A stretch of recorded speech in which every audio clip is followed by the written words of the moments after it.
Hey, Barry, core updates. Are those new? No. What about footer links? Are those new? No, those been around for a while.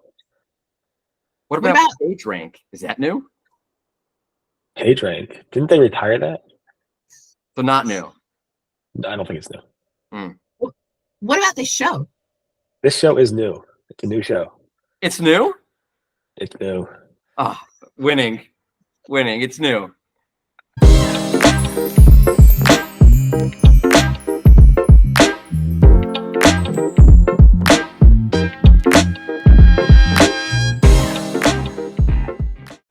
For those watching, I guess we're doing this little thing where we're doing a quick recap of what the news is for the day, and we're just going to pick a few topics. So one of the first topics I think we're going to talk about is this Bing is testing removing the cache link, something that Google did a couple months ago, and the whole entire world, both SEO world and non-SEO world, just went crazy.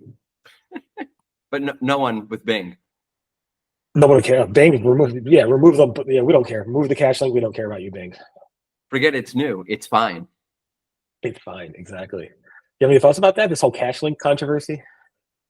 I think I've always been a big fan of the cache link because sometimes Google will be a little bit slow to remove things from the index. So you'd click on it and you wouldn't see the thing you wanted, and then you can click on the cache link and you could see, oh, that is what it was, and now it's not.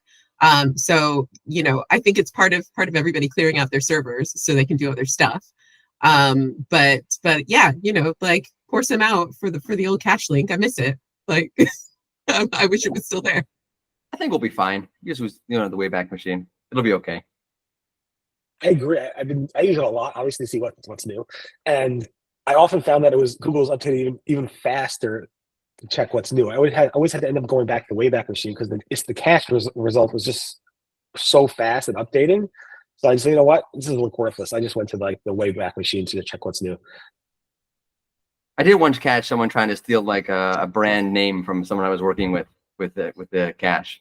Going back, I used their Twitter account and went back and like, oh, they didn't have that before. They stole that just today. Right. Yeah. A lot of legal expert witnesses use it because it's like it has Google in it and they trust it more than the Wayback Machine.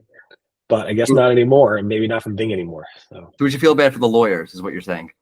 Yeah, of course. Lawyers, they have a rough job. On that news, there's other things about footer links, which we said we're not new. And John loves talking about footer links. I mean, he said, I think on Reddit, somebody asked, should I disallow some pages that are in the footer link? And John said, if you do this, future you will be annoyed by the problems current you is creating. I love those quotes, don't you? Those are life lessons from John. Every now and then he just throws in some life lessons. And then you have everything. And then you have like half of the SEOs in the world be like, I never listened to John. He says footer links. We shouldn't disallow them. I'm going to disallow every single footer link, and my ranking is going to skyrocket. So good. Honestly, I envy that people have time to see. You know what I'm going to do today? I'm going to no follow my footer links. I just feel like, why did you put them in the footer if you don't want people to see them? Like your footer's on every people page. Can see them. Search engine shouldn't count them. But I feel like if you don't want search engines to see them, why'd you put them on every single page of your website and things because in terms of no follow and things like that, Google will follow. Google takes the no follow as an instruction, but doesn't necessarily always no follow everything that you no follow. So don't put them there if you don't think they're important. The answer to your question, it's the lawyer's fault. Yeah. So it's just interesting. It's just like he said this numerous times over the years, and it doesn't make a difference. Even Matt Cutts said, "Don't do it" in 2010, and everybody loved Matt Cutts. So,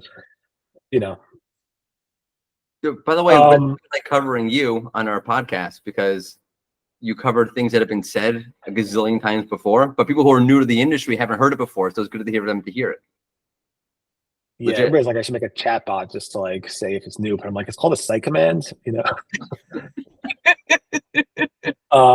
Yeah, so that's like the big news for this. We're still waiting on that core update to be released. I'm surprised it hasn't been released or finished. Sorry, not released. I saw movement on Thursday, Friday, a lot of movement, even though the trackers didn't pick it up. So yeah, it started on March the 5th. And we are recording this on April the 8th.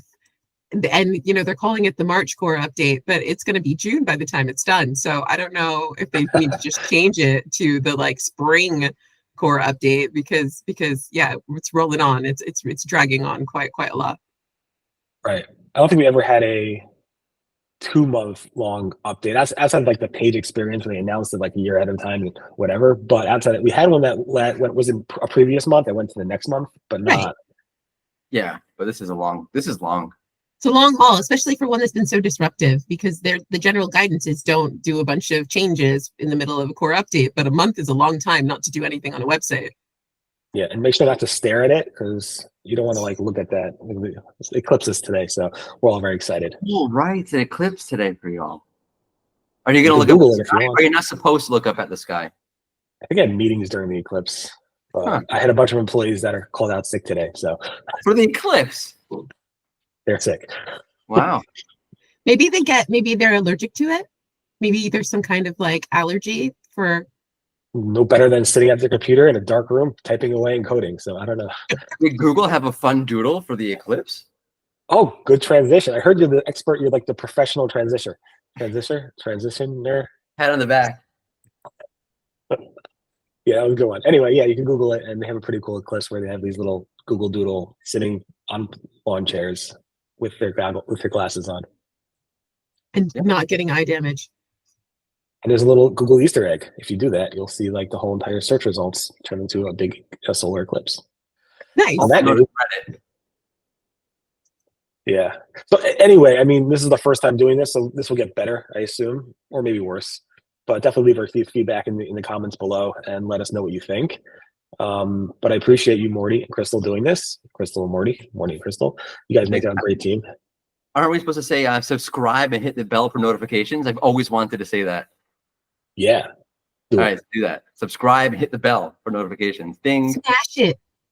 Yeah, and this will have the latest news. We're going to cover like 2 or 3 items from the news that we cover for the day. But I appreciate everybody subscribing and hitting that bell. Thank you, Mordy and Crystal, Mordy, and everybody watching. And I appreciate it all.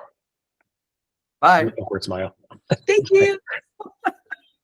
Sorry, I stopped her.